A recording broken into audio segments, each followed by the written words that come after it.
Hello everyone, আমার ছোটো মোটো ভিডিওতে তোমাদের অনেক অনেক ওয়েলকাম। আজকের দিনটা ছিল বৃহস্পতিবার, তো বর্মশাই আজকে অফিসে যাবেন, তাই ঘুম থেকে উঠে সকাল সকাল বর্মশাইয়ের জন্য ব্রেকফাস্ট আর লাঞ্চ তৈরি করছিলাম। তো আমার কিছুটা তৈরি করা হয়ে গিয়েছে, তো তারপর ভাবলাম যে আগে চাটাকে বানিয়ে নিই। চাটাকে বানিয়ে বর্মশাইকে ডেকে দিই, কারণ বর্মশাই এখনও ঘুমোচ্ছে। তো তারপর আমি চাটাকে বানিয়ে নিলাম, আর ওইদিকে আমি ফুলকপিটাকে একটু ভাপিয়ে নিয়েছিলাম, চিলি ফুলকপি বানাবো বলে। তো তারপর এখানে কি করব, একে একে দিতে হবে হচ্ছে সামান্য লবণ, শুকনো লঙ্কার গুঁড়ো, গোলমরিচের গুঁড়ো, হলুদ গুঁড়ো আর কিছু পরিমাণ কর্নফ্লাওয়ার। যদি কর্নফ্লাওয়ার না থাকে তোমরা ময়দা ব্যবহার করতে পারো। তারপর এটাকে ম্যারিনেট করার জন্য রেখে দিতে হবে প্রায় আধ ঘন্টা। তো আমার ম্যারিনেট করা হয়ে গিয়েছে, এবার এটাকে পকোড়ার মতো ভেজে নিব।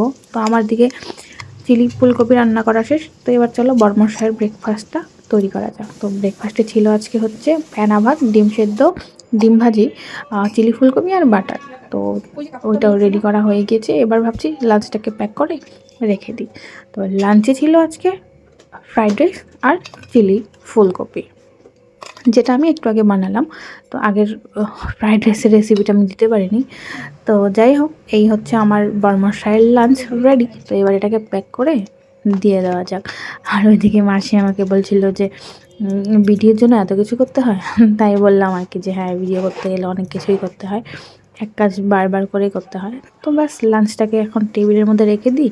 আর এইদিকে আমাদের জন্য লাঞ্চ তৈরি করছে মাসি, মানে আমার আর আমার শাশুড়ি মায়ের জন্য। তো আমার সব কাজকর্ম শেষ, বর্মশাই অফিসে চলে গেলেন। আমি স্নান ধান করে এখন ব্রেকফাস্ট করে নিই। চাটা আমি আগেই খেয়ে নিয়েছিলাম বর্মশাইয়ের সঙ্গেই। তো ভাবলাম যে ফ্রাইড রাইস কিছুটা রয়ে গিয়েছিলো, এটাকে এখন খেয়ে নিই, আর আজকে আর অন্য কিছু খাবো না। তো আজকের মতো এতটুকুনই, দেখা হবে পরের ভিডিওতে। ভিডিওটা কেমন লাগলো অবশ্যই জানিও। টাটা।